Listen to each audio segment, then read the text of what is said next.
Cześć, jestem Luka z lukalampariello.com i jestem tu w Krakowie z Justyną Easy Polish. Cześć, Justyna. Dobry. Dzień dobry. Witamy Was w kolejnym odcinku Easy Polish. Dzisiaj wszystko, co musicie wiedzieć o dawaniu prezentów w Polsce. Dzisiaj trochę na przykład. Zapytamy ludzi, o co nie należy pytać.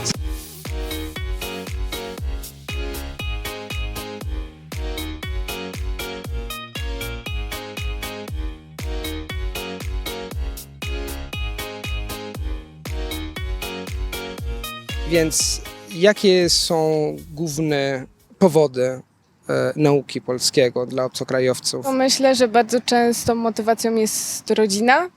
Jest dużo osób, które na przykład mają jakieś polskie korzenie albo są z rodziny imigranckiej, Polaków, którzy się wyprowadzili za granicą i mimo wszystko chcą rozumieć na przykład język swoich rodziców, albo jak przyjeżdżają odwiedzać rodzinę, to chcą się z nimi dogadywać. To jest częsty powód. Innym częstym powodem jest partner, partnerka. Nawet jeżeli mieszkają gdzieś za granicą, w związkach mieszanych przydaje się znajomość języka partnera, żeby na przykład móc poznać rodziców i jakoś się dogadywać, więc to jest też częsty taki powód. No i sporo osób też przyjeżdża, szczególnie zza tej wschodniej granicy tutaj do pracy albo do takich miejsc jak Kraków. W ogóle obcokrajowcy czasami się przeprowadzają i wydaje mi się, że mieszkając gdzieś naturalnym jest to, że po prostu chcemy się nauczyć tego języka, w którym ludzie wokół nas się posługują, żeby jakoś się dogadywać ze wszystkimi. Zgadzam się zupełnie i wiesz co? Zdarzało się być może 3 dni temu.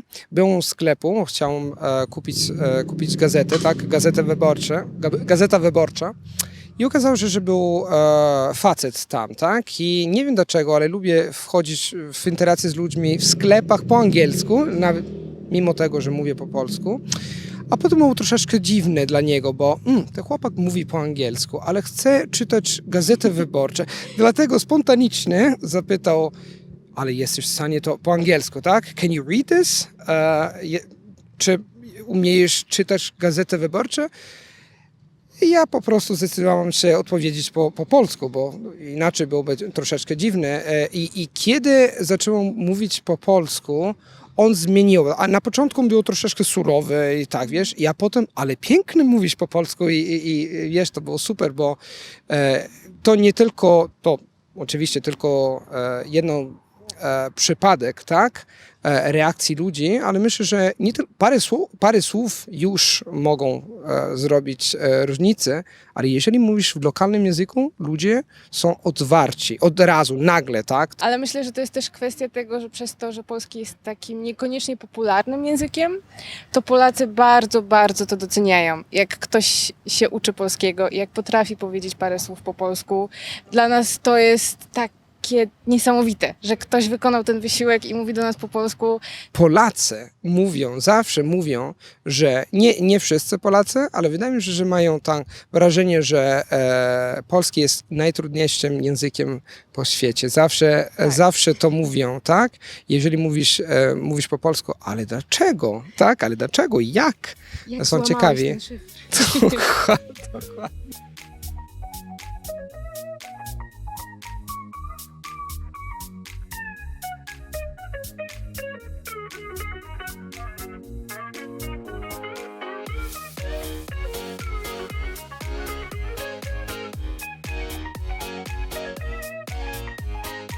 Słuchaj, ja po prostu lubię Easy Polish i chciałem wiedzieć, czego widzowie generalnie, inni widzowie docenują, tak, w waszych filmikach i czego oni mogą nauczyć się generalnie. Myślę, że to, czego przede wszystkim ludzie mogą się nauczyć z naszych filmików, to jak Polacy naprawdę ze sobą rozmawiają w takich codziennych sytuacjach, gdzie rozmowa nie była zaplanowana, gdzie to wszystko jest bardzo spontanicznie zrobione i myślę, że to jest też to, co doceniają najbardziej w naszym formacie, bo wiadomo, że jest wiele materiałów do nauki języków, które są po prostu tak przygotowane według jakiegoś scenariusza. Nawet jak oglądamy film po polsku, który pokazuje w miarę realne sytuacje, to tam jednak ta rozmowa jest przemyślana. A nasze filmiki to jednak jest spontaniczna rozmowa. Po prostu gadamy z ludźmi na ulicach, oni odpowiadają tak, jakby rozmawiali ze swoimi znajomymi, przyjaciółmi, rodziną. i to jest to, czego każdy musi się nauczyć, jeżeli chce mówić dobrze w jakimś języku, jak rozumieć ludzi, którzy mówią po prostu naturalnie, czasami zdarzają się jakieś powtórzenia, czasami zdarzają się jakieś słówka, których w ogóle nie ma w języku pisanym i trzeba je wyłapywać.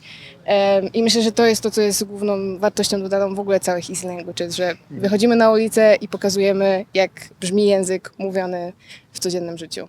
Ale są oczywiście wady i zalety, powiedzmy, w sensie, że na przykład kiedy ty masz spontaniczne rozmowy i to oni, ci ludzie nie wiedzą, o co chodzi, dlatego mówią tak normalnie, spontanicznie, ale to znaczy, że ludzie jeszcze mówią troszeczkę szybko, powiedzmy, tak? I czy myślisz, że na przykład ludzie, którzy nic ani słowa po polsku mówią, mogą korzystać z tych filmików, bo na przykład ja być może 2 lata temu, 3 lata temu oglądałem te filmiki Easy Greek i to było troszeczkę skomplikowane dla mnie. Dlatego radzić ludziom, którzy chcą uczyć się polskiego i korzystać z tych waszych filmików. Ja myślę, że przede wszystkim się nie zrażać, nie masz żadnych przeciwwskazań, żeby oglądać nasze filmiki, nawet jeżeli zaczyna się dopiero z językiem polskim, bo wszystkie filmiki mają napisy po angielsku, więc jesteśmy w stanie mniej więcej zrozumieć, co się dzieje, a już oswajamy się z tym, jak brzmi ten język. Tak, przyzwyczajamy się do tego dźwięku, przyzwyczajamy się do tego, jak ludzie mówią. Nie można tylko tak się nastawiać, że pooglądam wszystkie filmiki i będę od razu mówił po polsku. To trochę tak nie zadziała, jeżeli startujemy od zera, ale to na pewno jest takie pierwsze doświadczenie, taki pierwszy kontakt z tym językiem. Też bardzo się staramy, żeby te nasze filmiki były do nauki języków, ale żeby też tam był taki element trochę takiej rozrywki, żeby to pytanie było ciekawe, żeby ludzie po prostu mieli przyjemność z oglądania tych materiałów. Janusz, założyciel, to nazywa takim edutainment, że staramy się przez rozrywkę przemycić właśnie ten język. Dlatego mamy taką nadzieję, że właśnie nawet jeżeli tylko się ogląda, bo na przykład nie ma się siły teraz po prostu notować wszystkich słówek, to że też to sprawi komuś radość, że po prostu zobaczy jakieś ciekawe pytanie albo jakieś śmieszne scenki w naszych filmikach i też przy okazji trochę go to rozbawi, bo wiadomo, że jak coś nas bawi i sprawia nam przyjemność, to chętniej do tego wracamy i bardzo się staramy, żeby tak ludzie też postrzegali Easy Languages. Tak, myślę, że generalnie nauka musi być przyjemną, wiesz. Uduczyliśmy, myślę, że moim zdaniem uduczyliśmy bawić się z językiem. Dlatego myślę, że kiedy na przykład oglądałem Easy German po raz pierwszy, być może, nie wiem teraz, 7 lat, nie, to dawno temu, Mogło być 7 lat. Tak, i sobie powiedziałem, pamiętam bardzo dobrze, że sobie powiedziałem, kurczę, to super, wiesz, bo ty możesz bawić się i ludzie tak, jak oni reagują i tematy są różne i interesujące. Myślę, że to po prostu super. Ale dla tych wszystkich osób, które mają problemy z tą szybkością, bo to jest taki feedback, który też często dostajemy, że właśnie jednak jest trochę za szybko, mamy taką serię Super Easy Polish, która też istnieje w innych językach. I tam mamy mniej filmików, ale powoli rozwijamy ten format i tam staramy się pokazywać takie rzeczy naprawdę dla początkujących. To są takie filmiki, które my już sami nagrywamy, pokazując jakieś słownictwo albo jakąś gramatykę. Staramy się Czasowniki ruchu? Tak, czasowniki, liczby, ostatnio były części ciała, po prostu słówka i tam już mówimy powoli, wyraźnie, robimy długie przerwy, żeby można sobie było pomiędzy powtarzać, więc myślę, że dla każdego coś dobrego. Jeżeli człowiek chce oglądać odcinki Easy Polish, bo on właśnie zaczął uczyć się polskiego, co radzisz na przykład regularnie, codziennie, ile raz i tak dalej, i tak dalej. Właśnie takie wielokrotne oglądanie to jest taki feedback, który często dostajemy od ludzi, że tak robią i to im bardzo pomaga, że na przykład oglądają raz i potem i najpierw starają się na przykład oglądać nie patrząc na napisy, żeby zobaczyć, czy zrozumieją, potem oglądają drugi raz z napisami, trzeci raz patrząc na angielskie tłumaczenie, potem sobie notują. Wiem, że też na przykład ty zrobiłeś filmik o tym, jak w ogóle korzystać z naszych filmów na kanale Easy Languages. Wow. Jest u ciebie taki na kanale. Tak, oglądałam i jak ludzie mnie pytają, jak korzystać z tego, to ja często im po prostu wysyłam ten filmik. Super.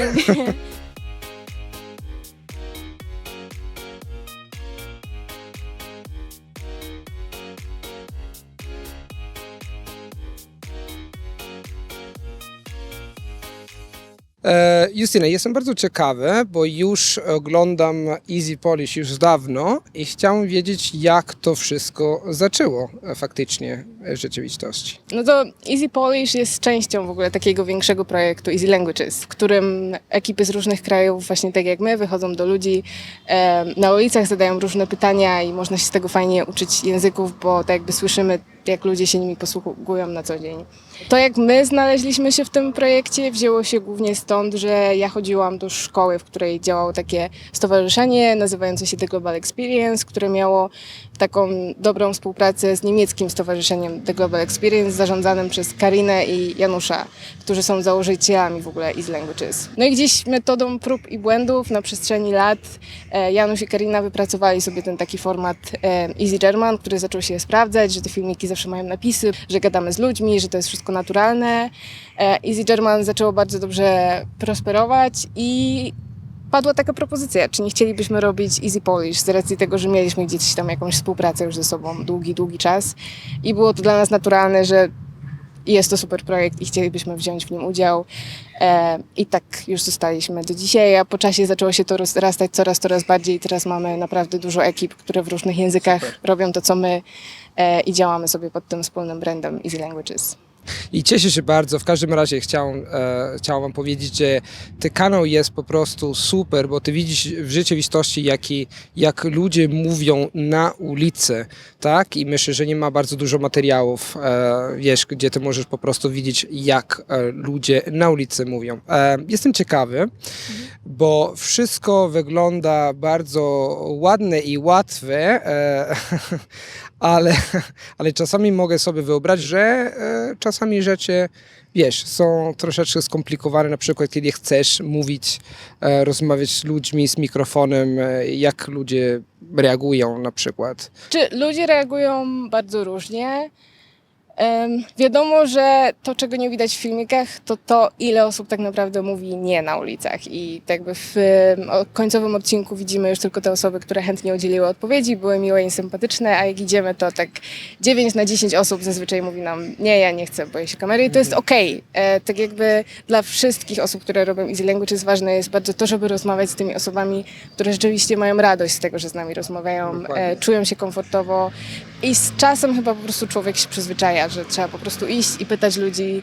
9 osób powie nie, 10 powie tak, będzie miła, sympatyczna rozmowa i na koniec dnia zawsze myślimy o tych ludziach, którzy po prostu byli mniej sympatyczni i udzielili nam odpowiedzi. Pyta się pani ze swoją najlepszą przyjaciółką na przykład. Cześć! Co słychać? Dlaczego obchodzimy w Polsce Tłusty Czwartek? O matko. A na co państwo najczęściej narzekają? My jesteśmy szczęśliwi.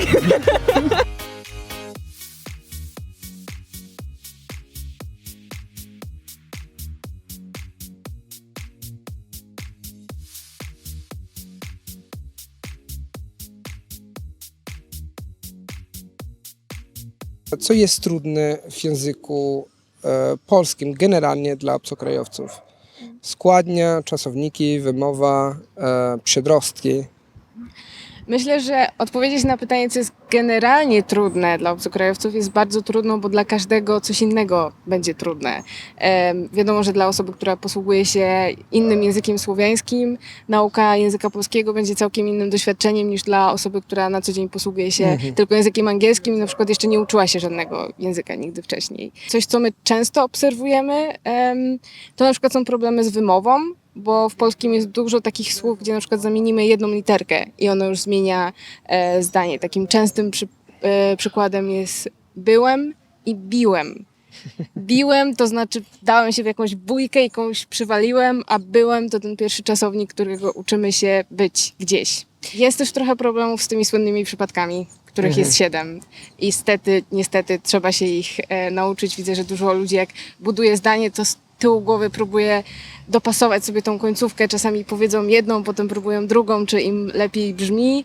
I jeszcze jedna rzecz, która może sprawiać trochę trudności, szczególnie na początku, jest to, że polski jest takim dosyć precyzyjnym językiem i my często na coś, co w angielskim na przykład może być nazwane jednym słówkiem, mamy kilka słów, które zmieniają zupełnie znaczenie tego słowa i na początku trzeba się po prostu nauczyć dużej ilości słownictwa, ale z czasem wydaje mi się, że jest to zaleta, bo możemy się wyrażać bardzo precyzyjnie i mówić dokładnie, o co nam chodzi. I myślę, że mimo wszystko, mimo tego, że dużo jest mitów na temat tego, jaki polski jest trudny, to polski też może być easy. I jest dużo rzeczy, których, jak easy Polish, Easy Polish, dokładnie. jest dużo rzeczy, które sprawia, że pewne rzeczy w języku polskim przechodzą łatwiej. Na przykład nie mamy takich bardzo ścisłych reguł, jeżeli chodzi o składnie. Mamy też tylko 3 czasy, a nie 6 czy 12, czy nie wiadomo ile. Nie musimy się zastanawiać, czy prezent perfect, simple czy continuous, jak teraźniejszy to teraźniejszy. No i też nie ma takiego dużego zróżnicowania regionalnego, jeżeli chodzi o polski. Generalnie jak się nauczymy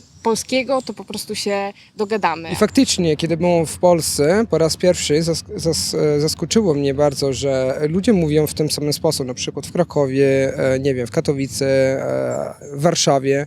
I prawda jest taka, że ja byłem zaskoczony, bo we Włoszech ludzie, na przykład w Rzymie, mówią w Toskanii, w Rzymie, z różnych regionów mówią każdy z nas ma swój regionalny akcent we Włoszech. To koniec wideo, niestety, bo był bardzo interesujący. Dziękuję bardzo. Dziękujemy za zaproszenie.